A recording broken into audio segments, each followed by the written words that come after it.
Ayan, good evening po mga Kabatang Minor TV and welcome po sa ating episode ng Marifaith. Ngayon, kasama natin si Sister Pearly and si Brother Carlo. Good evening po, Sister, Brother.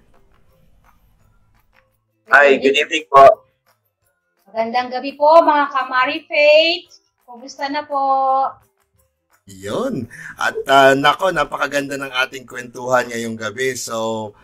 Pero bago tayo magsimula ng ating programa, syempre, kagaya ng ating nakagawian, tayo po ay mananalangin. Damhin po natin ang presensya ng Panginoon.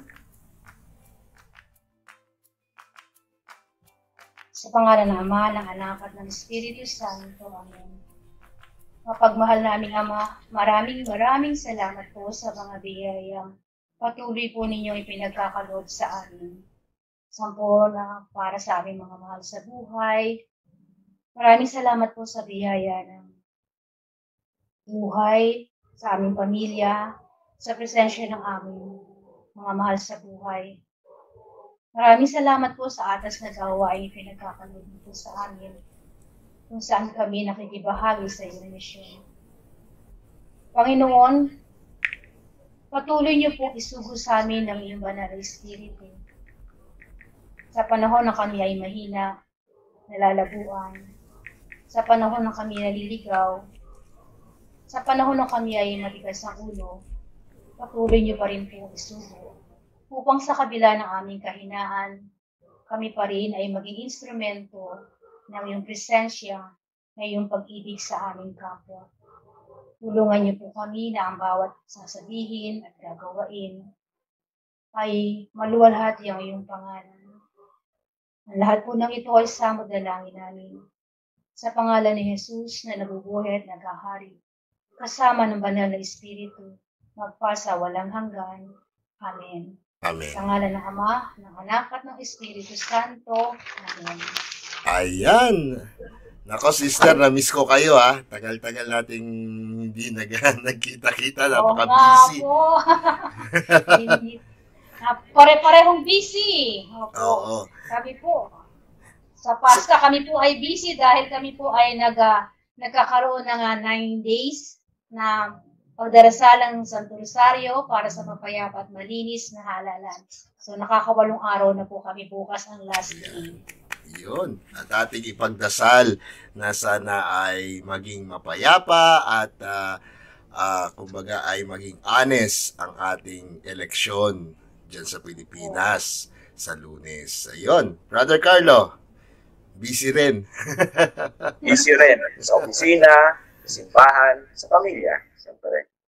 Ayun. Nako, wag na natin patagalin Pero, ikamustahin muna natin yung ating mga viewers. Naka-live din po tayo sa iba't ibang mga social media pages sa iba't ibang parokya sa Diocese of Malolos. Kasama po yung mga communities natin dito sa Portland, Oregon.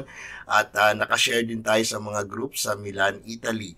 Magandang araw po sa ating lahat. At sana po ay samahan niyo po kami sa pag-discuss about sa ating topic ngayon, Sister, di ba? Maganda yung topic natin. Kasi noong nakaraan, nagkaroon tayo ng second mission conference at ginanap yun sa Cebu. Yun po ay pinangunahan ng CBCP mission at in partnership with Dominus S. Kaya mapalad tayo at may guest tayong big time. Yes, big time idol talaga. ko po yan. Idol. Pakilala na natin. Yung guest natin ngayon na makakasama natin sa kwentuhan dito sa Marifaith, siya ay ang editor-in-chief ng Dominus S at sabi nga niya doon sa PCNE, Taglinatics ba yun? Taglinatic. Isang Taglinatics na. So, let us welcome si Miss Margo Salcedo. Hi, Margo. Hello po. Hello po. Good evening po sa inyong lahat. And sa lahat po ng mga tagapagsubaybay ng Marifaith at ng Batang Minor TV. And thank you to Tito Alan, to Sister Pearly and Brother Carlo. And Kuya Pip, kung nasan ba siya for inviting me Yes. tonight. And buongiorno po sa inyong mga viewers sa Italy. Nung oras na ba dun ngayon? 2 p.m. So buongiorno pa. At sa ating mga viewers naman po from the US, Portland, Oregon. Hello, howdy do sa inyong lahat po. And sana nga po magkaroon tayo ng peaceful elections dahil sa makalawa na po yun. So we join you, sister, in prayer. Yun. Salamat. Opo. So yung po kuyang yung Vision Congress na naganap sa Cebu, ay tama po ba, Margo, na ito ay parang closing? Ano po, closing parang pagtatapos po ng 500-year celebration? Closing po ba siya? Yes po. So, kakabalik ko lang po from Cebu. Well, actually, yung April 24 pa. I had the honor and the privilege and the blessing of joining the Second National Mission Congress. So, dun po sa mga hindi nakapanood nun, yung Second National Mission Congress was a big event. Ito po ay yung closing activity para sa 500 years of Christianity that we have just concluded. So, nagsimula po yung Congress nung Easter Sunday, bale Easter Sunday up to Divine Mercy Sunday. So, nung Easter Sunday po nagsimula with an opening mass that was led by Archbishop Jose Palma of Cebu. So, hello din po sa ating mga friends sa Cebu at daghang salamat sa pag-alaga po sa amin nung nandun po kami. Yung opening mass po ay ginawa sa Basilica Minore del Santo Niño de Cebu. So, very historical site din po siya.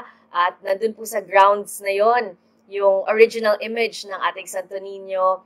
At nandun din po sa grounds na yon yung Magellan's Cross kung saan po naganap yung very first baptism in the Philippines. So, dun din po ginawa yung buong linggo ng Second National Mission Congress.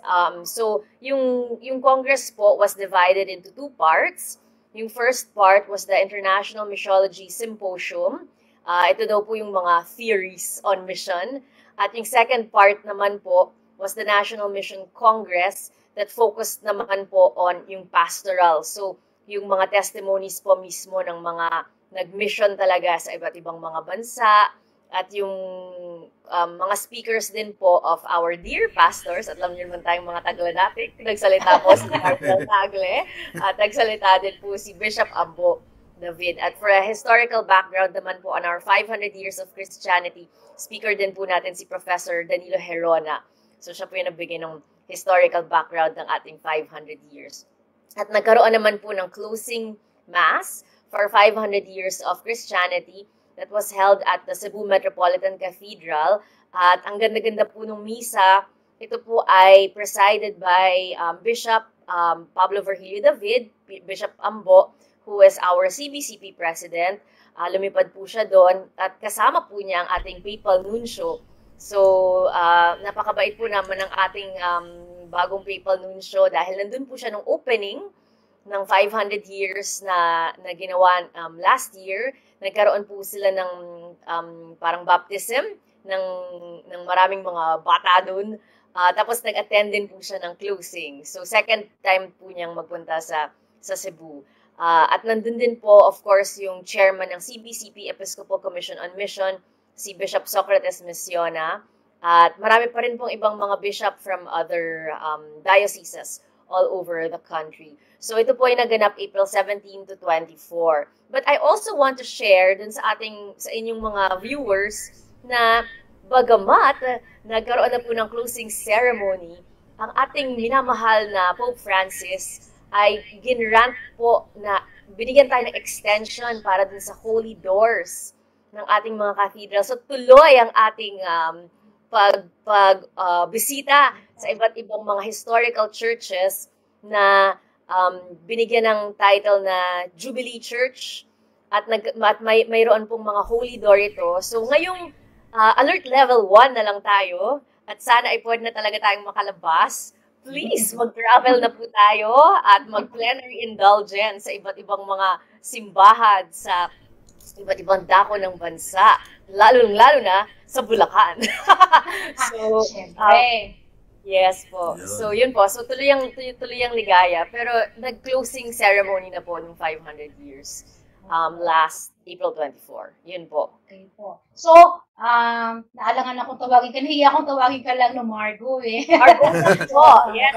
Sige, Margo. Okay. So, parang sa kwento mo talagang yung behind the scene na hindi namin nakikita na ganun ka star-studded. Ano po?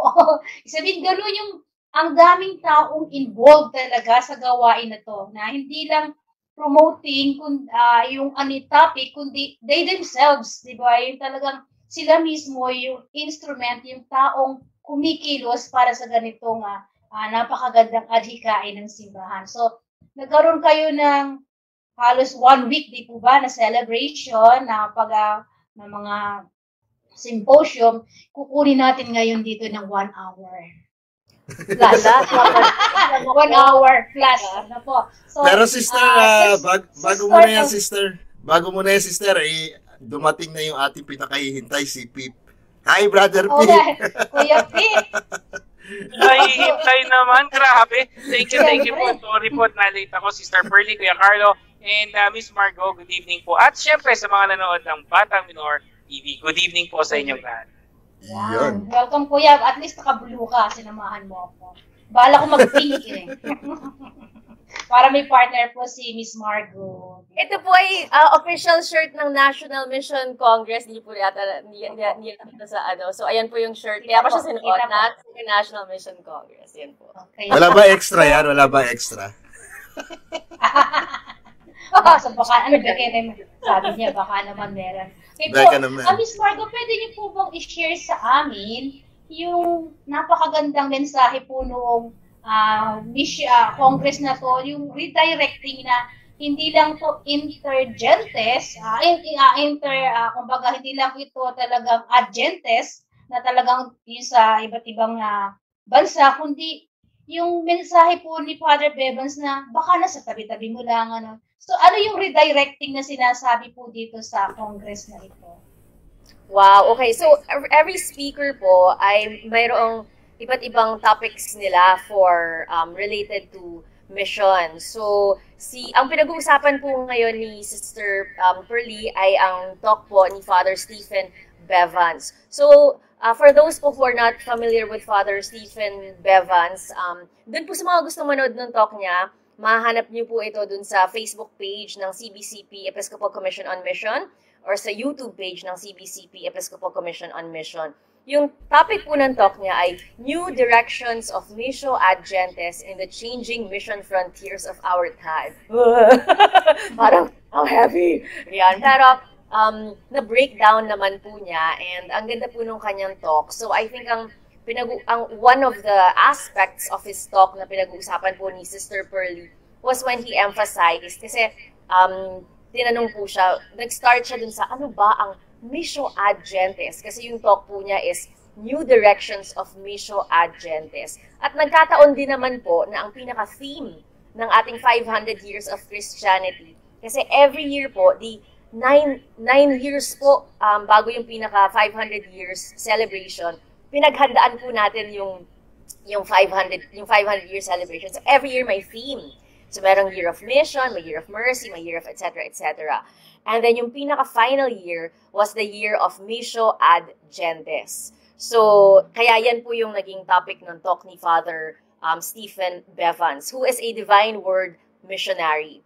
And ang ganda naman po nung presentation niya, kasi yung kung baga dati daw na Missio Ad Gentes, kailangan dahil mula nung Vatican II, naging Missio Inter Gentes na daw po ito. So, in-explain po niya, quoting din po one of the organizers ng Second National Mission Congress na si Father Tony Pernia.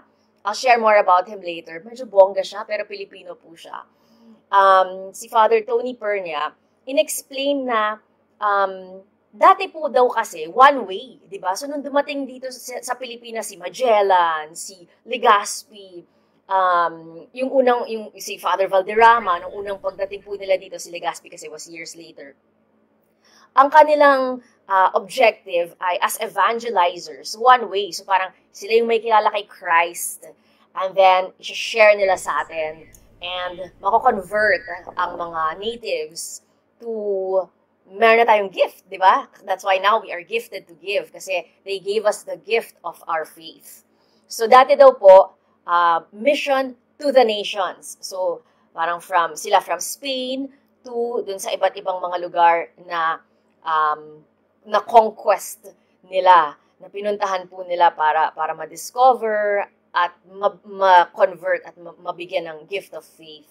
But now, dahil marami na po tayong iba pang pwedeng panggalingan ng faith. Sabi daw po ni Father Tony Pernia, na kinote ni Father Bevans, hindi na daw po ngayon one way. Kasi dati one way, di ba? So ngayon po, hindi na siya one way. Two way at pwedeng multi-way na rin siya. So, I think it also goes back to the theme of gifted to give. Kung saan dati ay tagatanggap lang tayo, ngayon tayo ay pwede na rin mag-mission. So yun yung isa. So from just one source to dun sa mga i-convert nila, ngayon pati yung mga na-convert, sila na rin mismo yung mga misyonero. But he also specifically mentioned na sometimes we have to be humble and realize also na sometimes those that you think are yung mga marginalized, yung mga those in the peripheries, you think you're the one who parang inisip mo ikaw ang missionary sa kanila. And yet, meron din tayong matututunan sa kanila. They can also be missionaries to us. So, yun po yung isa ding magandang lesson from dun sa talk po ni Father Stephen Bevans. At yung isa pa pong binanggit niya, naalala ko, is yung, alam po ni Tito Alan, na tuloy-tuloy lang ako magsalita, so i-cut niyo lang po ako. Sige po. Sobra na ako. Sige lang po, ma'am. Diretso lang ako, mamamot ako ng midnight dito. So, cut niyo lang po ako, sabi niya, sobra ka na. Opo. Yung isa pa pong sinabi ni Father Stephen Bevans was yung kinote din po niya si Father Tony. Ang ganda din po kasi na sinabi niya na mission is dialoguing with others. So, I'm sure naalala din niyo po din yun dun sa talk niya na yung two-way siya. In other words, two-way siya. Hindi lang siya one-way na when we find others, we dialogue with them, we become their friends, and then we become a community. At ito naman pong point na to, marireconcile din po natin dun sa talk naman ni Cardinal Tagle. Marami ding points si Cardinal Tagle, mga 5 points yata yung kay Cardinal. But one of the points that he also mentioned was na, di ba po, so yung mga apostles, or missionary disciples po kasi yung binanggit niya, na he made sure na among the disciples, 12 tayo, emphasizing communion. So, we find mission in that communion. So, similar po dun sa sinasabi ni Father Stephen Bevans na yung pag-quote din po niya kay Father Tony Pernia na we're building a home, we're building a community. And that goes back dun sa pagiging intergentes po ng mission. Parang hindi na siya one way. And expanding it, hindi lang din siya two-way, but we're always building a community. So I think that's just, it's beautiful. For us in Dominus Est, and I guess also for Batang Minor, they also emphasized yung sa digital world. And I think for us now, in our level, we're also building naman a community. So in our way, we're fulfilling that mission and doing our part in mission with the online community naman po. Ayan, yun naman po. Hanggang doon muna ako.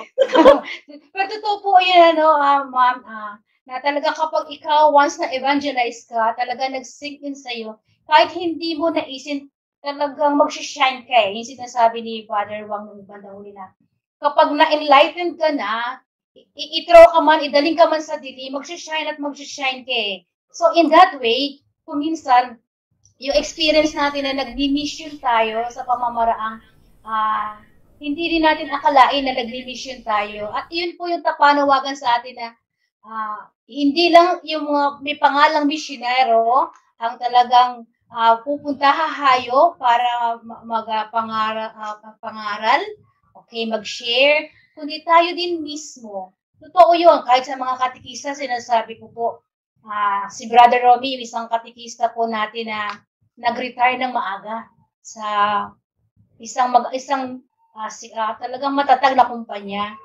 Nag-retire siya ng maaga para maging katikista. Ano po?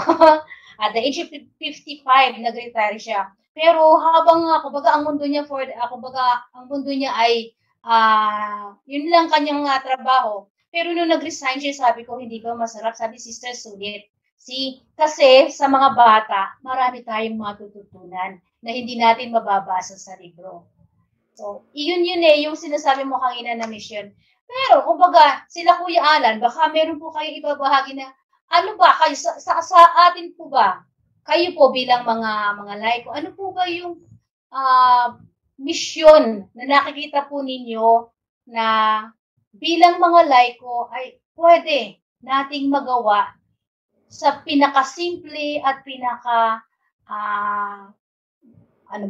pangkaraniwan nating pwedeng gawain sa ating paligid. Sino mauna sumagot? Ano po ba yun? Si Brother Carlo? Well, siguro, as a lay person, yung kaparian natin, the officials of the church, officials, the magisterium, teaches about the principles of Christian life, principles of the faith, but yung pag-actualize, yung pagdadala in the particular world, for example, ako nasa field ng economics, laiko lang ang pwede magdala noon. Halimbawa, sa politics, pumasok naman tayo sa politics, they can talk about principles on how to choose candidates, maka-Diyos, makabayan, makatao, pero hindi talaga pwede mag-endorse officially. Kasi, yun ang policy nating simbahan. Pero ako, bilang lay person, kaya ko magsalita kung sino yung taong qualified doon. In the secular world, kasi nandoon ako eh. Halimbawa, nag-uusap about economics, kaya kong magbigay ng evaluation sa isang kandidato noong particular, halimbawa, economic performance na particular period, kasi laiko ako, which a clergy cannot do. So, in short, yung principle na binabanggit doon sa Congress, ang laiko may kakayahang magdala noon in particular circumstances. Yun siguro as a lay person. Ang ganda rin po yung sinabi sa Mission Congress na yung sa Intergente sa Miss Margo na yung sabi niyo kanina po na one way tapos sumunod ito ay multi-direction na. Yung sinabi niya ito ay from everywhere to everywhere. Opo. By somebody to somebody ba? Hindi ko matandaan po exactly yung actually, meron akong question kay Miss Margo. Yes. In fairness, tatlo pa lang naman ang narinig ko talaga kay Cardinal Tagle, kay Bishop Ambo, at kay Father Bevans. Pero nakakita ako ng common denominator sa kanila. And I quoted yung isang sinabi ni Father Bevans habang nakikinig ako kay Miss Margo. Sabi niya, first of all, you have to recognize the presence of God dun sa mga taong pinupuntahan mo to serve.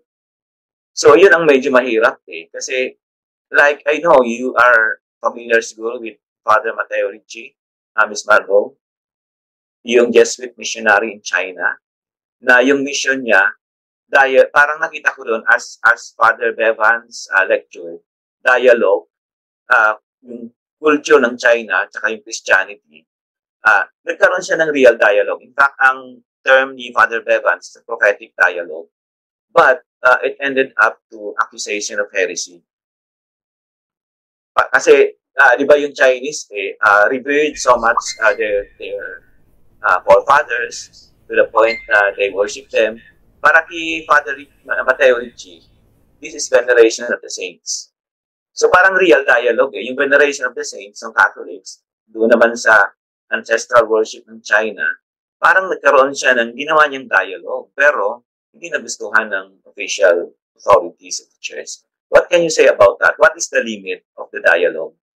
Kasi, let's face it, we cannot absolutize that. Di ba?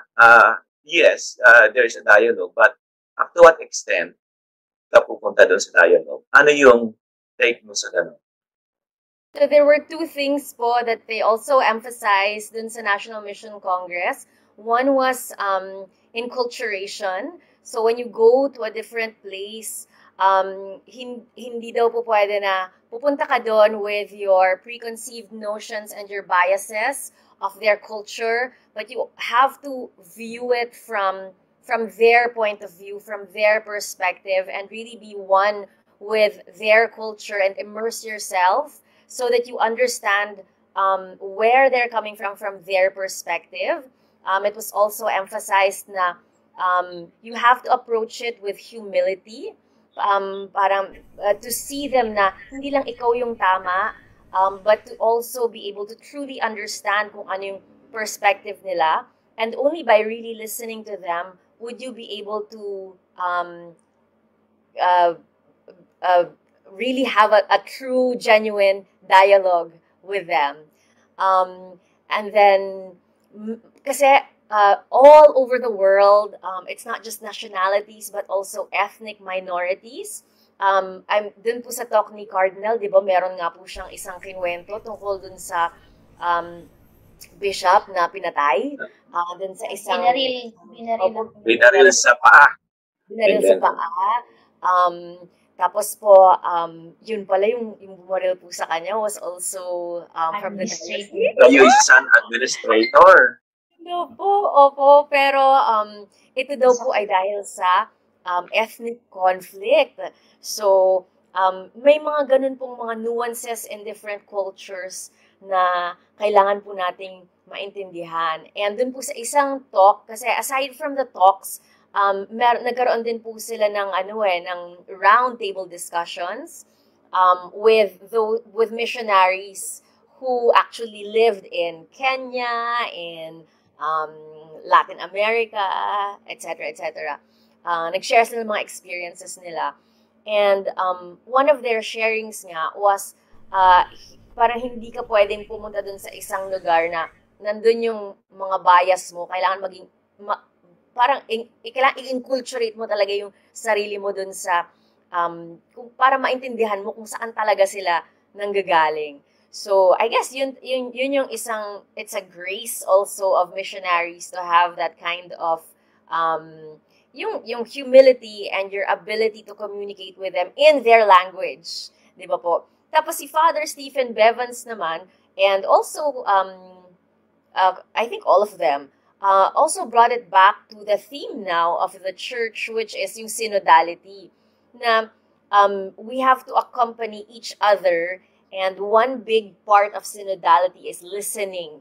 So, kailangan marunong tayong makinig. So, to be able to have a very good dialogue, hindi naman tayo pwedeng salita lang ng salita pag nagda-dialogue, di ba? Kailangan magaling din tayong makinig. So, isa din po yun na in-emphasize ng mga speakers is the importance of, so number 1, humility, number 2, enculturation, and number 3, listening. So, yun po yung mga tips on how to be an effective missionary. Actually, pwede kong magdagdag po. Opo. Ay, sorry. Yes. Okay. Actually, naalala ko yan, Margo, yung webinar din, yun din yung sinabi ni yung ating speaker, si Cardinal Quevedo. Remember, there was a question about enculturation, and yun nga, parang we have to listen and we have to be careful kasi kagaya yan, na-experience ko rin dito, sometimes meron tayong mga devotion, na meron tayong mga, kumbaga, yung sa ating sarili, yung faith natin as Filipino is very, very active and very, kumbaga, makulay talaga at kitang-kita. Pero sometimes, people are look at it here na parang Filipino culture. Pero hindi naman. Kasi, that is a Catholic culture, kumbaga, nalaman ko nga even sa salubong, ang salubong ay ginagawa rin pala sa ibang lugar, kagaya sa Puerto Rico or sa Latin America, meron din pala sa Italy din, di ba? So, parang, kumbaga, yun nga yung sinasabing listening, and then you have to also to be sensitive doon sa other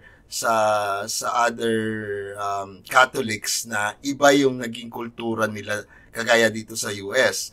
So, ang ginawa namin ni Father Edgar, like yung salubong, which is the first time na magkaroon ng salubong sa grotto, in-involve namin yung Latino community, Hispanic community, tsaka Filipino community, nag-combine. And even may sumayaw ng mga Aztec din doon to praise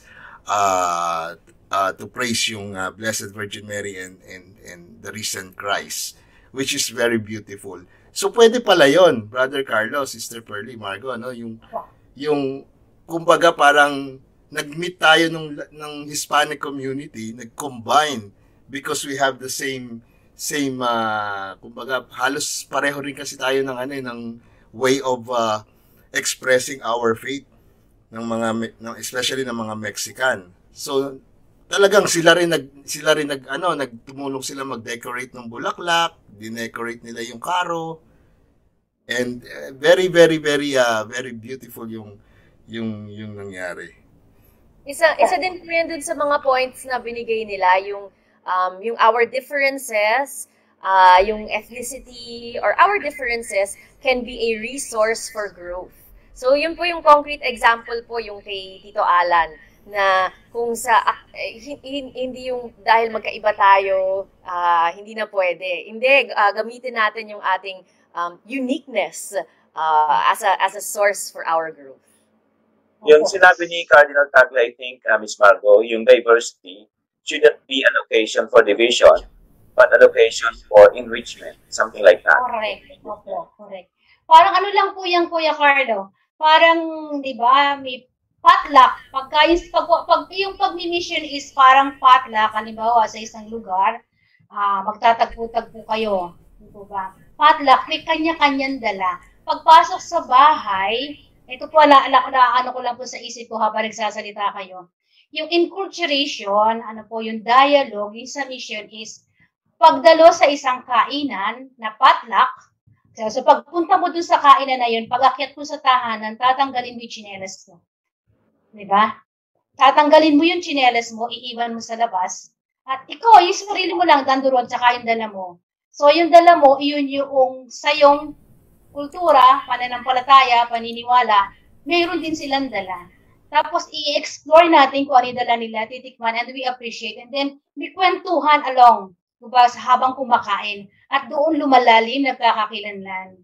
At yung pasok din po yung kultura din doon na yung bakit ba ganito yung niluto. Kasi doon sa mga pagkain, makikilala mo ang tao. Ang turo po sa amin noon, kung gusto mong makilala ang mga tao sa isang lugar, kapag bago ka sa isang lugar, gusto mong magkaroon ng clue kung sino yung mga nakatira dito, punta ka sa palengke. Tingnan mo kung ano yung mga paninda, kung gaano karami, anong klase, makikilala mo sino yung mga tao doon. Same with the food. Yung mga food ng bawat nasyon, ng iba't ibang lugar, ethnic o iba't ibang tao, meron itong istorya, may kanya-kanyang istorya ng bakit ganito, paano ko niluto, ibang istorya. Habang kumakain, nagkukwentuhan, nagkakaroon ng openness, and then pagtanggap sa bawat isa. And at the same time, di ba, may kultura po na pag nag-burp ka ay kabastusan. May mga kultura naman po pag nag-burp ka is, ito isang pagpapakita ng appreciation. So, siyempre, kikilalanin mo kung sino yung mag-burp na i-appreciate natin. So parang ganun po yung mission na sinasabi natin na, pero kahit na merong sharing, may mga bagay na hindi natin pwedeng kumbaga, tawag dito, hindi mo pwedeng, ano ba yung term na ginagamit doon? Magkadanim ang term. Hindi mo pwedeng iwanan, hindi mo pwedeng baliwalain yung mga values natin, yung mga turuan natin. Pero nandoon yung sharing. So, parang ganun po ba? Tama po ba yung ganun yung mission na enculturation? Yeah, I love that. Ang sarap po ng explanation ni Sister. Gustong-gusto ko po yung potluck na yan. Actually, si Margo ay isa ring food vlogger yan at yung column niya sa Inquirer, puro pagkain. And actually, natutuwa rin ako sa column niya kasi sometimes yung mga about Christianity, yung 500, nako-connect niya sa food. Remember, Margo, you have a column na kinonect mo yung pagkain nila ni Note ni Pigafetta? Remember yung history? 500 Years of Christianity po, yung title ko, Circumnavigation of Faith. Yun. So, kinonect ko lang po kasi yung column ko tungkol sa pagkain. Vlogger? Talaga vlogger po kayo ng food? Oh, I wish vlogger. Mas mahirap maging vlogger. Meron po akong food column sa Inquirer. Every Sundays po siya lumalabas. So, yun. Pero, I try to, nagkakataon po kasi, yun ang pinag-uusapan natin. So, nandun ako. So kamukha ng Palm Sundays, nulit ko po yung mga kinakain pag Palm Sunday, no Easter Sunday, so kinakain pag Easter Sunday. Pero totoo po yun na makikilala mo ang isang tao sa pagkain. Hindi lang ito yung sabi natin, best way to man's heart, kundi masasalamin mo po sa klase ng pagkain, paano kumain, paano niluto, bakit niluto, ba't yan ang sangkap. Masasalamin po natin yung pagkatao. Actually, yeah, go ahead, Margo, sorry. I was gonna say na totoo po yun. Tapos naisip ko lang just the other, nitong Easter na, kasi, di ba, ng Last Supper. Tapos po, nung April 20, was it last Sunday? That was Dominus Est Sunday. And pinag-usapan po nila na it was the third time that Christ had appeared. And inimbita daw po sila for breakfast. Di ba? Nung parang they cast their nets and there was a man, tapos may isda, tapos nag-almusal daw po sila. So, naisip ko lang po yun that Sunday na I was like, tuloy naman pala yung kainan eh. At may Last Supper, pero may breakfast pa din pala pagkatapos. So, tuloy lang, kain. Habang dumadaldal po tayo, baka po yung ating mga viewers may gustong itanong kay Kuya Alan, kay Kuya Pip, sa bawat isa sa amin, mag-commento lang po kayo ng tanong o kaya meron kayong gustong i-share yung mga nagsipanood ng Mission Congress. Marami pong nanood ni Margo ng mga katikista. Ayan, kagaya ni Leticia Juarez Yug. Sabi niya, good evening po everyone and to Sister Margo. And then, Renelino Barque. Sabi niya, good evening Sister Pearly. At kay Myra Antonio, good evening everyone watching from Valenzuela. Madera Hazel is watching. Avelina Villabrosa, watching po. Cecil Dulatas, blessed evening po. Hello po sa inyo. Jane Carganilla is watching. And then Estela de Popusera, blessed evening po from Muling Pagkabuhay Parish. Magandang gabi po sa Muling Pagkabuhay Parish. Diyan po sa inyo. Kay Roger Jenny Pulga, hello rin po. At kay Noel de Riweda. Ayan, Brother Pete, baka may iba pang nagsa-shoutout. Papa-shoutout. Actually, nagpapa-shoutout yung aking kausap kanina, kaya ako na-date si Kuya Rodel. Hello, good evening. Drive safe. Nakikinig pa rin habang nagmamaneho. Pauwi siya ng Cavite. And anyway, baka naman sa nanonood, baka naman pwede kayo mag-comment. How do you get out of your way to participate in the mission? Doon sa mission na pinag-uusapan natin, ano yung, si sister kanina nagtanong ano yung pinakamaliit na bagay na pwedeng nating magawa? Other than listening, other than, ano yung inyong specific na ginagawa? Ako, for example, hindi naman po ako lumalabas, sister. But I think doing the mission within the family is already partaking in that undertaking na tayong mga Katoliko, tayong mga laiko ay tinatawagan na makibahagi doon sa pagmimisyon. Kayo po, paano kayo, yung mga nanonood, paano kayo nakikibahagi in your simple ways, no, sa pang-araw-araw? Yun. Parang gusto ko pong tanungin si Kuya Alan. Ano? Sige po. Kuya Alan, kasi ikaw yung nandyan sa ibang lugar eh. So, paano mo ba, kumbaga, alisin natin yung background na dati kang seminarista. Alisin natin yun, kundi bilang isang binyagan lang. So, pagdating mo po dyan sa US, so, paano ka ba, kumbaga, paano nagsimula yung nais mong magbahagi, hindi naman pagdating mo dyan ay para mag-involve sa parokya, di po ba? Nandiyan ka for a work. Pero bakit sa kabila ng trabaho mo, kasing busy ka rin ng kura paroko mo? So, ano po? Sa kabila sa kanya. Sister, ordinasyon na lang ang kulang niyan. Siya na po talaga ang nagpapatakbo No. Pagpunta po niya doon, hindi naman yun ang intensyon niyo. Tama po ba, kuya? Hindi pa gano'n walang gano'ng intensyon. Pero, kusang dumating. Ano po? So, pwede niyo po kami bigyan ng konting kwento paano nakarating yung kwento ng buhay mo at ikaw ay nandiyan ngayon sa parokya. Actually, sister, hindi lang nung pagpunta ko ng US I don't know why, pero every time na lumilipat ako ng lugar, nai-involve ako talaga sa church activities and church services. Hindi ko alam kung bakit. Pero kagaya nung before, nung napunta ako, nag-asawa ko, napunta ako ng North Caloocan, na Bagong Silang, I was involved in a foundation na ang ginagawa is to build yung family by doing marriage encounter. And then na-involve ako doon and I was able to organize them. Kasi ang tanong ko after nung marriage encounter naming mag-asawa So, okay, nag-marriage encounter kami. So, what's next? Yung tanong ko pala na yon nag-ano sa kanila na, ano yung susunod? So, binigyan ako, dahil may background ako, galing ako seminaryo, so, kumbaga, nag-usap kami, and then we organize it, at nag-come up kami ng grupo, ng mga couples na, parang couples for Christ, pero maliit lang naman yun sa amin, pero the objective of that group is to form a family, umpisahan sa mag-asawa, and then later on, sa mga anak, and once we build the family, we build the community. So, ganong principle. And then after that, napunta naman ng Mandaluyong, medyo nag-rest ng konti dahil busy sa call center, hanggang sa napunta naman uli ako, dito nag-migrate na ako sa States. So, nung nag-migrate na ako sa States, sa LA pa lang, yung daddy ko nagsisimba sa isang parish, and it happens to be na yung pastor doon, yung parish priest doon, galing sa ICS. Si Father Avenido. So, na-meet ko siya, and then father ko active din sa pagka-choir. So, tulong-tulong konti kasi nahiya naman ako kay father. So, tinulungan ko siya ng konti. And then, there was an opportunity for me to migrate naman from LA to Portland.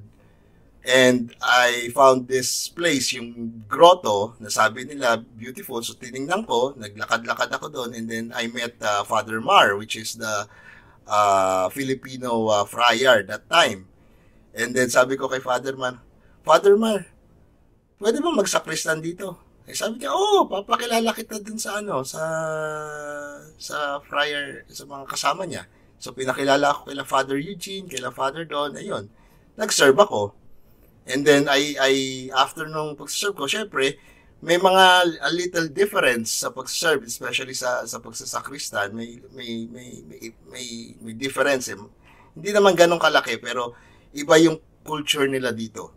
And, so, inano ko, yung natutunan ko based on sa seminary about liturgy, kasi pare-pareho lang naman yung sa liturgy. Pare-pareho lang naman ang Roman Missal Iba-iba lang ng lengguwahe, pero kung tutusin, pareho talaga. So, in-implement ko. And then afterwards, nangailangan sila ng liturgical coordinator dahil nalaman nila may background ako sa seminary, hinire ako as a liturgical coordinator. And yun, doon na naging busy ang buhay. I-relate ko po yan dun sa sinabi ni Cardinal Tagle. It was so beautiful. He said na sometimes our OFWs, I guess not only Filipinos, but migrants all over the world, lilipat kayo to another country looking for a job. But instead of just a job, you find your mission. So, si Tito Alan po ang living example po noon, and it's so beautiful na, you go to another country and you find more than a job, you find your mission. So he was also emphasizing na maybe that's something that we can explore for our churches, na how to equip our, people who are going abroad to become ambassadors of faith. He didn't use the word ambassadors of faith. Kinote niya si Pope Francis. Kasi si Pope Francis, smugglers of faith daw, yung mga Pilipino. And totoo po yun kasi like, meron kaming, may kilala po ako na working now in Riyadh. And sobrang strict pala nila doon. Like, hindi ka pwedeng maghawak ng rosary, hindi ka pwedeng magsimba. So, siguro doon sa mga lugar na ganoon talaga, kailangan maging medyo smuggler ka talaga. Smuggler ka talaga of faith. Achieve naman ang iba. And then there are people like Tito Alan, a former seminarian, nagiging bishop in his own right, di ba? So, huwag ganun. So, it's a blessing, and he's a blessing to his community. So, yan po. Actually, ang initial lang naman talagang plano ko is to help yung Batang Minor TV and help Dominus S, and it's online lang kasi I have a regular job and hindi ko rin naman hindi ko naman malalaman na mapupunta rin pala ako sa grotto, so lalo naging busy ang buhay. But anyway, yun nga yung isa rin na, kasi as a shrine dito pala sa US, pag shrine ka lang, hindi ka parish. And based sa USCCB, about shrine must promote culture, kasi iba-iba yung nagpupunta, di ba? So kaya meron din tayong Filipino Mass doon, meron tayong Spanish Mass doon, may Indonesian Mass, aside from the English Masses. Pero yun nga yung naisip namin ni Father Edgar na maganda rin yun maging parang way na halimbawa kung may Filipino bagong salta sa Portland, nagsimba sa grotto, yun yung sinasabi namin sa Filipino na nag-i-exist na Filipino community dito na through Filipino Mass, di ba, pupunta sila, atin sila Filipino Mass, makikilala mo ngayon, uy, taga saan ka? Taga ganito ka pala. Pwede natin siyang i-refer dun sa parish na malapit sa kanila. Kasi most of the Filipino communities dito, kalat Meron sa Salem, meron sa may Beaverton, kalat, all over Oregon.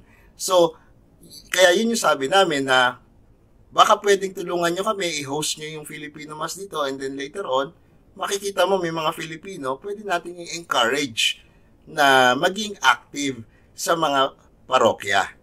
Diba? Hindi lang sa Filipino community, but we have to be active sa parish itself as a whole. Hindi dapat tayo maging exclusive, dapat maging inclusive na yung approach natin. Yun. I-relate ko naman po yun. Ay, sorry po. Sige po, ma'am. I-relate ko naman po yun dun sa sinabi ni Brother Carlo, dun naman po sa sinabi ni Bishop Ambo David. In-emphasize naman po niya yung role of the laity. Sabi po niya yung mga missionaries is, hindi lang po yung mga missionary na talagang missionary talaga yung job nila, or yung mga religious sisters or priests, but also the laity. And the laity serves society, ang bigat po ng words niya. The laity serves society for the transformation of the world.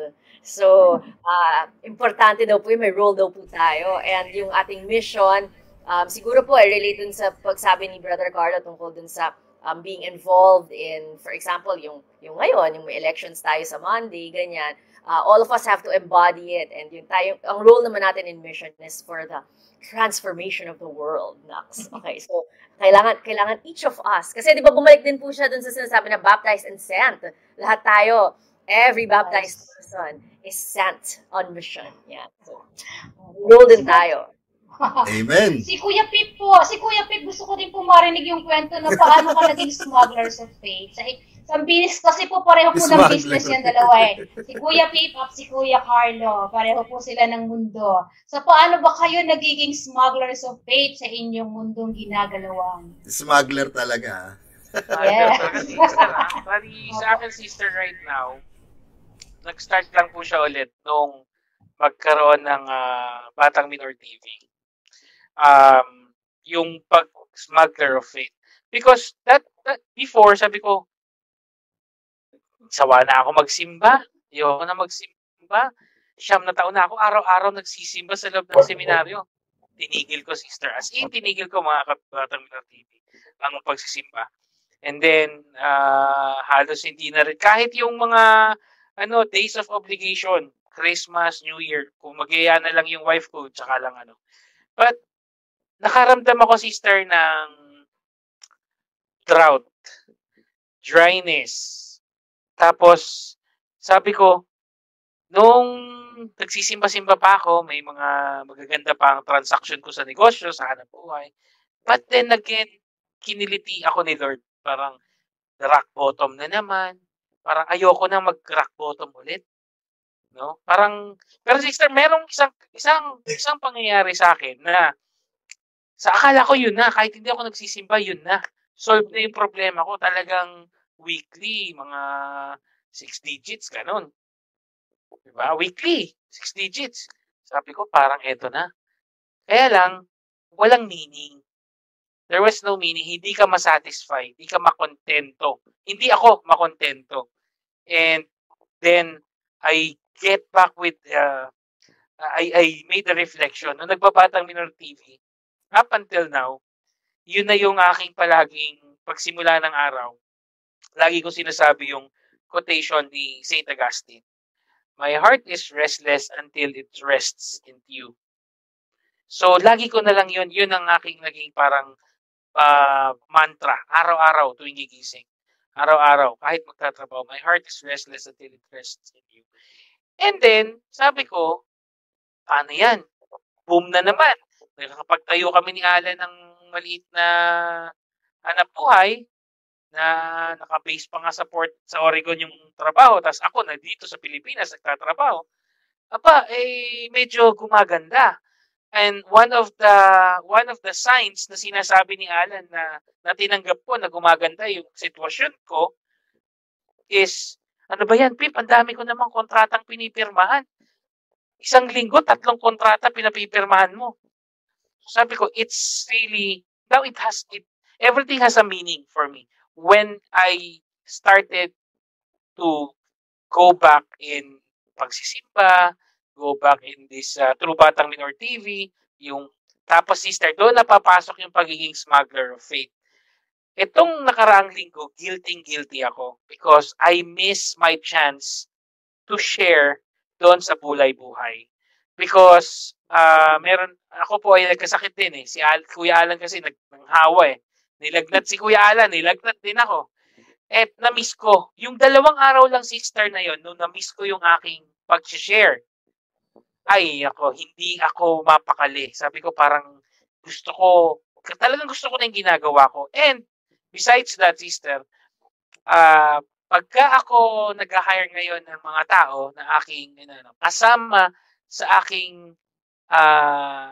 sa aking training ay pumunta ka sa Batang Minor TV, not just to like and subscribe, but for you to watch daily. Sa simpleng pag-share ng ating mga daily reflections, sa simpleng pag-share ng ating programs dito sa Batang Minor TV and with Dominus Est, no?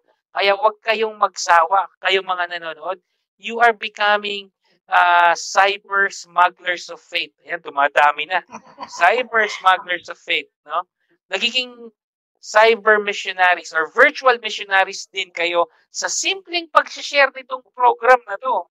Kaya ikaw na nanonood, no? Araw-araw manood ka, Batang Minor TV. At sister, eto pa. Ito, Miss Marco, totoo. Recently, nagtaka ako, sabi ko, bakit yung TikTok page ko, yung For You page ko sa TikTok, wala nang kung ano-anong lumalabas maliban sa kay Father Fiel, yung mga pare na nagti-TikTok, yun na yung lumalabas. And that becomes that strengthens the will na sige, tuloy lang natin 'tong ginagawa natin, share lang ng share. Kahit pa sabihin ng mga kaibigan ko, sipit dati, loko-loko lang to sa kanto Nangungupit pa to ng candy diyan kay Aling Bebang, ganun Tuloy lang. Hindi ko iniintindi yung sinasabi nila. Pero sa akin, number 1 is dito, sister, naging happy yung puso ko sa pag-share, sa pagmimisyon na ganito in my simple ways. Dito lang sa pagganitong pagmimisyon. Kumita ka man ng malaki kumpara sa kumikita ka ng maliit pero there's a meaning with what you've been doing na yung kinikita mo hindi lang sa pamilya mo, sinishare mo pa sa iba. Sinishare. Katulad namin dito, Alan, nagsishare sa seminaryo, nagsishare sa kung sino man, nagsishare sa mga pinapagawang CR dyan. Anong kung sino man? Yung mga Parang nakaka-relate ako doon. Sino ba yun? Malapit sa atin na nagpapagawa Itago ng natin CR. sa pangalang. Yan. Shout out sa iyo sa nagpapagawa ng CR. Joke lang po. Itago natin sa pangalang. Kasi sister, ano yon? Yung mga simpleng bagay na gano'n. Tapos, meron isang lumapit sa akin, dati kong katrabaho. Sister, na napakaluwag sa... Naku, baka huwag ko na nga ikwento, baka may mga magpadala rin ng Gcash. Hindi, share ko po sa inyo. No? Sabi sa akin, mamaya Gcash ko. May nagsabi sa akin, sister, nabagit ko kay Tito Alan yata to. Sabi niya, Miss Marco, sabi niya, Pip, tulungan mo naman ako. Sinabi niya yung problema niya. Sabi ko, alright, ganito, tulungan kita. Sa isang kondisyon. Number 1, go to Batang Minor TV. Watch our daily reflections. Watch our masses. Number 2, pay me when you are able and pay me when you can. Hindi kita pupuwersahin. Napakaluwag sa loob, sister, nung inilabas kong pera na pagtulong sa kanya. Because noong nagbayad na po siya, pero sister, ang hindi ko matatawaran ay yung sinabi niya sa akin, Pip, salamat. Dahil yung napapanood ko sa Batang Minor TV na araw-araw na misa, it keeps me busy while I'm taking care of my mom in the hospital. So, sister, marami pang ganyang kwento. Sayang wala si Doc Christian. Shout out kay Doc Christian. Sister, ito personally kay Doc Christian namin to narinig. Kaibigan ni Doc Christian lumapit sa kanya sa Jeddah, gusto nang mag-suicide. Sabi ni Doc Christian, punta kang Batang Minor TV, matatawa ka, matutuwa ka. Luckily, sister, hanggang ngayon, buhay at nanonood yung taong yun, no? Ano. So, this Batang Minor TV helped me. Ako na lang, hindi ko sabihin dito, talagang ang laki ng tulong na nabalik ako sa liwanag. And at the same time, it helps me to, in my own little way, sa simpleng pagbabahagi, nakakapag-participate ako dun sa hinihiling na misyon sa bawat isa. Yun. Hindi ko matandaan, Miss Margo, kung sino nagsabi dun basta isa sa talk na mula dun sa ating brokenness and unfaithfulness, doon mas tinatawagan. Di po ba, ang simbahan na maging misyonero. Yun naman talaga ang essence natin bilang simbahan. So, thank you very much po sa sharing mo, Kuya. Alam mo, sister, papadala ko bakit yung Gcash number ko, Ay, wag na, sister. Sister, alam mo kung bakit ganon? Yung sa brokenness. Kasi aminin man natin, hindi, sister. Only in our brokenness, only in our hitting the rock bottom, that's the only time. Yun yung realidad na napakasakit. Doon lang natin naaalala tumawag kay Lord. Pagka naman kumikita kayo, yung karaniwan tao, hindi naman niya naalala. Pasalamat man lang. Hindi niya maalala yun. Only when you hit rock bottom. Only on your brokenness. Nagiging authentic daw, Kuya, ang prayer when the boat is about to sink. Totoo yan. Actually, totoo yan eh. May mga stories yan dito sa US din eh. Diba? Filipino, pumunta sa US para magtrabaho. Nung wala pang trabaho, naghihirap pa, nasa simbahan palagi, nagdadasal. Nung ngayon may mga pera na, hindi mo na makita sa simbahan. Diba? Pero maganda yung sinabi ni Kuya Pip na imbis na magbayad ka, manood ka araw-araw ng Batang Minor, tsaka ng mga online. Doon naman po sa talk ni Cardinal Tagle, binanggit din po niya na yung digital world is another, parang we can treat it as a mission territory. It's another world to conquer. So, I guess si Tito Alan, Kuya Pip, all of you dito sa Mare Faith are doing it also.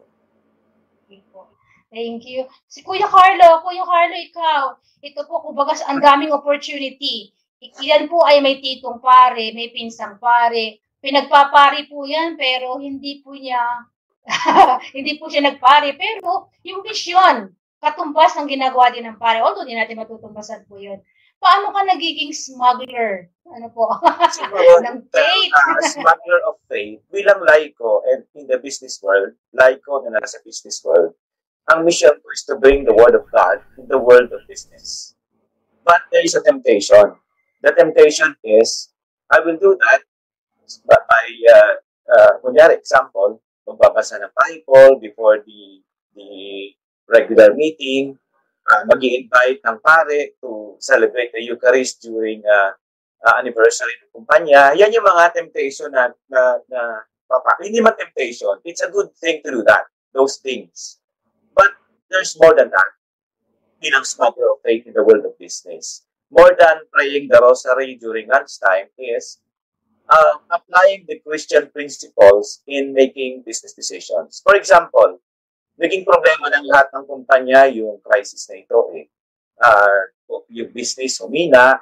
So, kailangan mong kumbaga sa barko, itapon mo na yung mga unnecessary para to keep the boat, mag-float pa yung boat na yun So, mag-cost cutting. Ang isang kailangan gawin is magbawas ka ng tao. Di ba? Cost cutting Pero kung gagamitin mo yung Christian principle, sandali lang muna. Bago magbawas ng tao, kasi ang manpower is a cost, bakit di ba i-consider na, kunyari, bawasan mo yung office supplies? Liitan mo na lang yung office space kung sobra-sobra naman. Last na yung pagbabawas ng tao. Kasi ang question dyan, pwede naman palang magtipid sa ibang bagay. Bakit yung pagbabawas ng tao ang unahin? So if you are a smuggler of faith and you bring the Word of God in the office, you will apply that principle. Yung tinatawag ni Pope Francis na against siya doon sa impersonal economy. An economy that has if nakadepende sa profit, sa investments, but an economy that still consider flesh and blood, yung tao, higit sa lahat. So, as smuggler of faith in the world of business, siguro yun yung principle na madadala ko sa business world na isaalang-alang, for example, yung tao. Yun ang ma-apply mo yung social teaching sa the church. Yan ang example. Tsaka Kuya Carlo, pagka ginawa mo sa business world yun, ang ganda nun, may ripple effect yun. Yung pinaggawaan mo ng maganda, will pay it forward to the next person. Kasi yun ang maganda Kasi katulad nga sinabi natin, nanonood ka ngayon, share mo to. O yung mag-share na napag-share mo, share din to. Yun, ripple effect yan Kaya lalaki at lalaki din yung nagmi-mission. No? We're doing the mission within the tribe and outside the tribe. Sabi nga, di ba yung gens, huwag na natin ilatin, pero that means tribe. No? Within the tribe and outside the tribe. So, lalaki din, may ripple effect. Galing. Ako naman po, sinabi niya na mission is the business of the whole church. So, speaking of business, yun naman po yung business po nating lahat yun.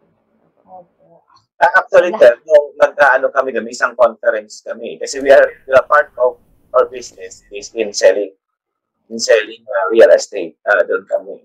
Tinanong ko yung mga kasamahan namin. For example, inabutan ka na ng end of the world. Nandun ka sa subdivision, you're about to close the sale. Pipirma na lang siya ng reservation application niya. Biglang dumating na yung end of the world. What will you do? Iko-close mo pa ba yung sale o ay sandali lang, luluhod lang ako at magdadasal? So, yun ang tanong ko doon. Sabi na hindi, luluhod na ako magdadasal na, tapos na yung mundo, aanin ko pa yung benta na yun. Hindi naman ako magkakakomisyon na. Sabi ko ako, itutuloy ko pa rin. Iko-close ko pa rin yung sale. Kasi, ang prayer ko, ang worship ko, is my work itself. So, kung naniniwala ako na ang gawain ko is an act of worship to God, bakit isa-separate ko yung prayer doon sa trabaho ko? Tutuloy ko pa rin. Iko-close ko pa rin yun. In a Christian way. Yung hindi ko siya niloko na kaya siya bumili kasi kung ano-ano misrepresentations yung ginawa ko. Kaya siya bumili kasi sinabi ko lang sa kanya yung mga totoong talking points. So, yun na gagawin ko, itutuloy ko pa rin. Yung pagbubenta. Tama. Because that is my mission. Yes, ako din, tutuloy ko din. Pero wala ka ng commission. Kasi... yun nga lang, walang commission. Kasi ako naman kaya ko itutuloy na Kuya Carlo. Shout out kay Father Prospero Tenorio. Sabi ni Father Prospero Tenorio sa amin, just do what you are doing. If, let's say, magugunaw na ang mundo at kahit, example pa nga niya, you are, kahit ikaw ay nasa Casillas, nagwiwiwi, or just do what you are doing, ituloy mo lang. Because if you are, if you have lived your life na lahat ng ginagawa mo ay inaalay at dinededicate mo sa Diyos. Even you're eating, even if you're praying, playing, sleeping, lahat yun, inaalay mo sa Diyos, it becomes a prayer. So there's no need for you to stop. And if everything is a prayer already in your life, dumating man yung, katulad ng sinabi ni Kuya Carlo, yun sabi sa amin ni Father Pros, to continue to do what you're doing kahit ano ba yan. Kahit nga daw San Agustin yun. San Agustin ang sabi niya. Saint Agustin. Yes. San Agustin, Saint Augustine. Oo, siya. Saint Augustine. Tapos sinabi pa nga niya, Kuya Carlo, sabi ni Father Pros, minsan daw, alam yung example niya dati na nagmimisa siya, parang sinamaan siya ng pakiramdam. Dahil nagmimisa siya, itutuloy ko pa rin yung ginagawa ko. Yun yung example niya eh. Ano yung ginawa niya, ginagawa mo, just continue doing it. Yes, at yun nga, meron nag-share dito si Estela Nepomuceno. Sabi niya, your laughter and smiles show the genuine joy of mission, a new way of evangelizing the faith, contaminating viral. So, simple smile daw and laughter. Diba? Pero alam niyo po kung sino yung mas nakakapagpa-smile sa amin? Kayo pong mga nanonood. Because kahit na meron kayong ibang option na pwedeng panoorin, pinili niyong makasama kami. Kaya thank you and kudos po sa inyong lahat. I think part of the talk ni Cardinal Tagle, yung smile. Yung difference between a smile na nasa cellphone at saka yung smile na mahihirap. Yung nag-smile daw pagkatapos picturean, balik doon sa bangon. Pero yung mahihirap na nag-smile, tuloy-tuloy eh. Saka yung smile daw ng mga taong broken and in pain, kapag nag-smile yan, genuine, authentic. Oh. Taglinatic din talaga, no? Taglinatic smile. Taglinatic smile. Miss Margo, tanong ko lang po, kayo po, ano yung insight o yung best learning ninyo being part of that Congress? Alisin po natin yung topic. Kayo po, ano yung insight ninyo? Best learning. Gusto ko po yung sinabi ni Cardinal Tagle na beyond faith, kasi, so if it's just it has to transcend to love. Parang more than faith, it has to transcend to love. And that love has to be shared. So parang kinonect din po niya dun sa gifted to give. Para it doesn't stop. Di ba po dun sa talk niya, kasi sinabi niya na otherwise it's just going to be some kind of like historical fact na titigil lang yan eh. But if there's love, and then we go out and share this love. So that's how we continue mission. That's how we continue evangelization. And that's why up to today, kahit na sa Philippines 500 years later, and in the world, even from the time of Christ and up to now, buhay na buhay, it's because of that love. So beyond faith, there is love. Tapos yung Christian love, what we have is always missionary, he said. So we have to always remember na it's our whole being, this Christian love, and that's why we always shout. So that day Sunday kasi Dominus Est po ang motto niya. So we always shout, Dominus Est, it is the Lord, because it's because of that love. Ayan po. Talaga naman po yung Congress na yan, ang daming challenges na iniwan. Sa akin po, although 3 days behind po ako dun talaga sa mission po, na-late kami, pero binabalikan ko yan po. Habang naglalaba, nakikinig. Kaya hindi lahat hinanapakinggan ko. Baka malakas ang tubig noon. Pero talagang nag-post sa akin po yan sa kamalayan ko ng mga challenges. Me as a sister. Me as a sister. And then, me as unang-una binyagan. Tanggalin ng habit ako bilang binyagan. Gagawin ko pa rin ba to? Kailangan ko bang gawain to? At bakit ko gagawain ito? Parang sa atin, tayo bilang mga binyagan, paano natin to isa sa katuparan? Sinasabi ko nga po sa mga katikista ngayon, tayong lahat na nandito ngayon, na naririnig yung salita ko, nakikita nyo ako nasa harap ninyo, tayo lahat ay nag-survive sa pandemic. Diba? Buhay tayo survivor. So, yung buhay natin ay bonus. So, bonus to, ubusin natin para sa Diyos. Live your life to the fullest, sabi nga. Diba? Yes po. Nako. Sister, ay medyo mag-overtime na tayo. Alam mo sasabihin na naman ni Father Jocelyn, hindi pa kayo tapos? Pero napakaganda po kasi ng usapan. Ako, napakaganda po kasi ng usapan, lalo na kung, alam niyo yun, ang pinag-uusapan natin yung tungkol sa buhay pananampalataya natin. Aminin man po natin, mas masarap maging marites sa ganitong usapan kaysa yung maging marites doon sa labas. No? Kasi mas makabuluhan po ito. Kaya dito na lang po kayo sa Mare Faith. Yan. Sa akin naman, ang takeaway ko naman dito sa napag-usapan natin yung mission, di ba? Parang as an OFW, syempre meron tayong mga sariling mga naging devotion. Tutuloy pa rin natin yun. Pero syempre, we have to be sensitive with other people na though tinutuloy natin yun, makakurious sila. Diba? Ano yung ginagawa mo? Ano yan?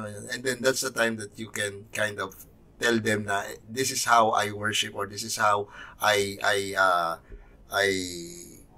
kumbaga tinutupad ko yung aking mission o aking pananampalataya.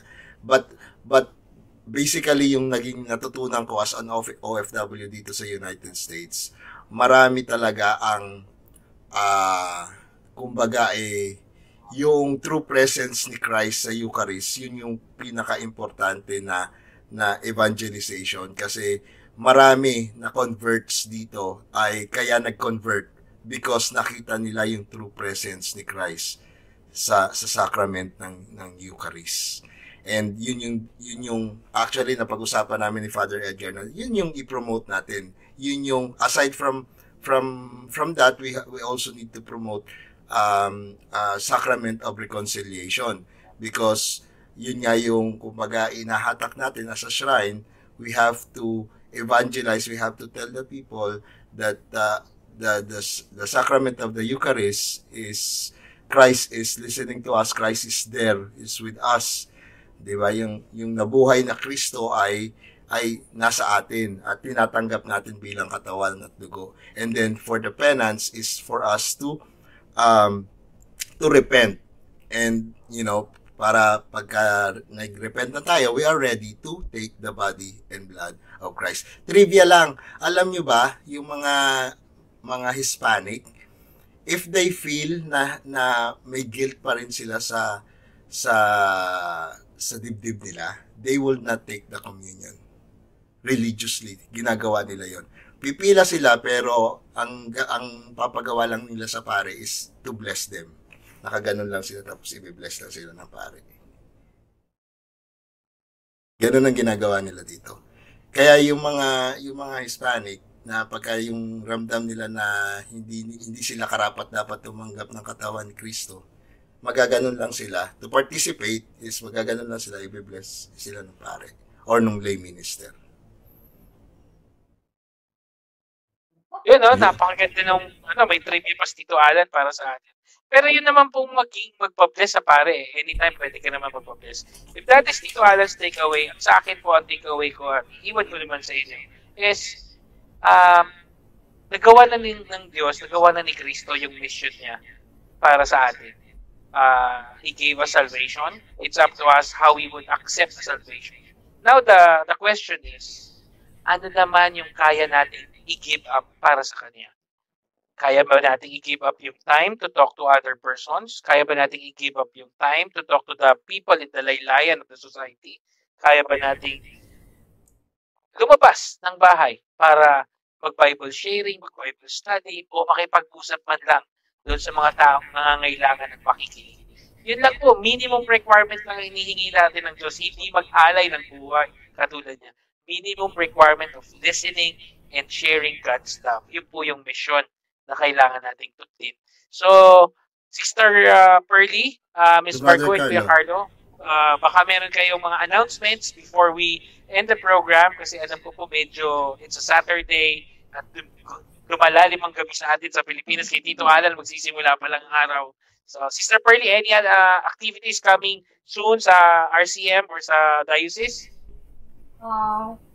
Bukas po ay yung last day po para sa amin 9 days ng pagrosaryo para sa kapayapang halalan. So, invite ko po yung iba na mag-join every 4 p.m. po yun. Thank you po. Brother Carlo, Um, takeaway and any announcements? Well, take away yung mission pa rin, which we discussed. I don't need to elaborate further.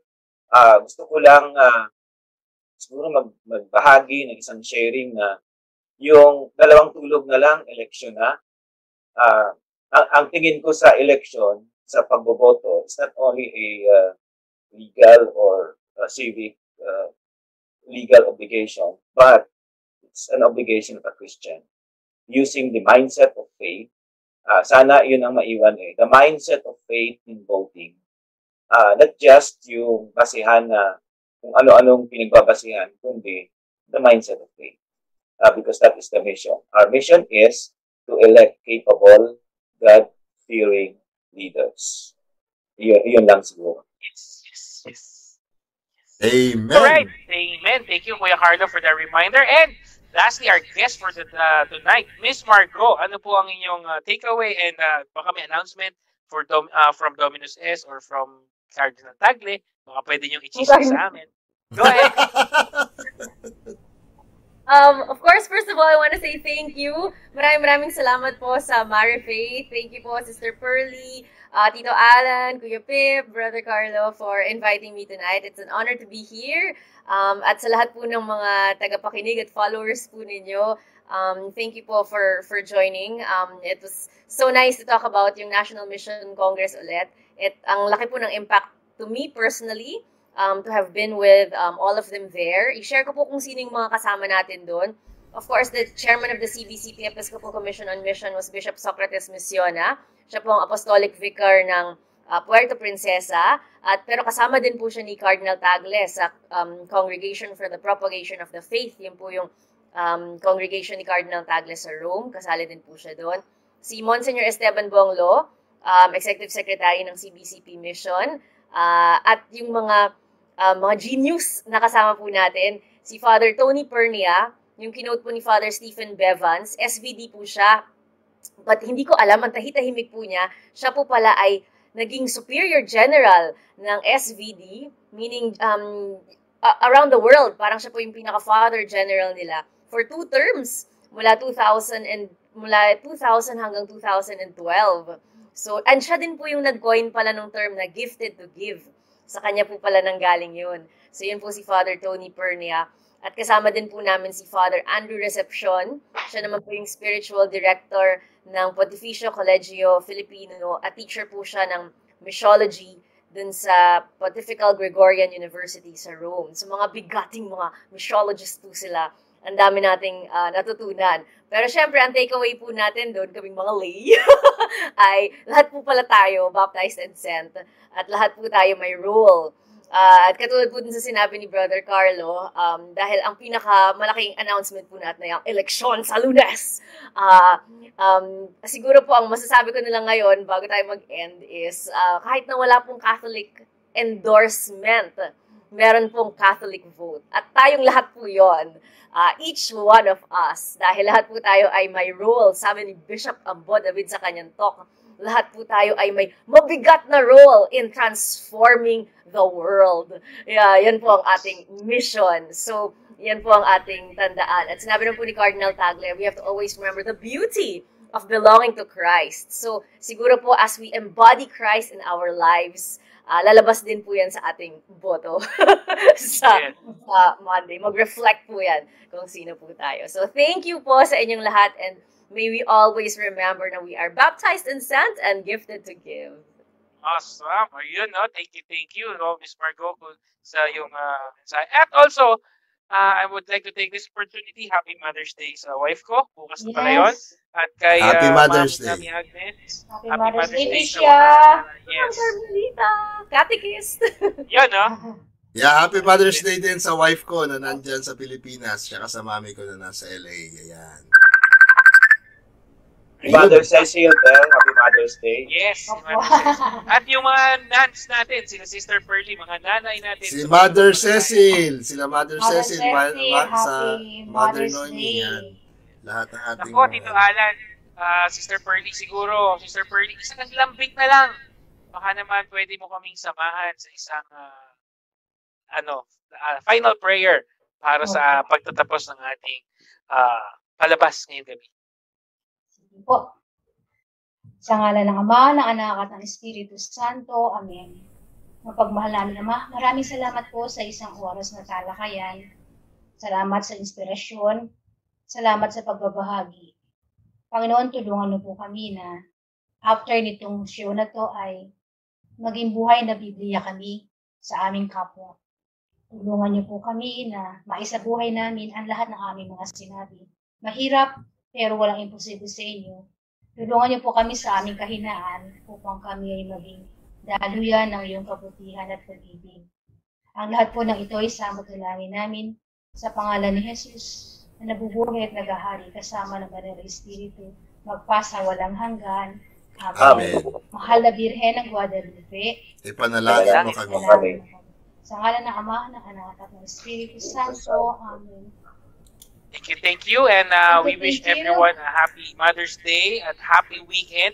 Sabi nga namin sa Batang Minor TV, we bring Christ closer to you and we try to bring you closer to God. Kaya sana po, sama-sama tayong patuloy na magmisyon. And patunayan natin yan sa Lunes. Happy weekend, everyone. Thank you and have a great evening. Bye! Thank you, Idol ko. Bye!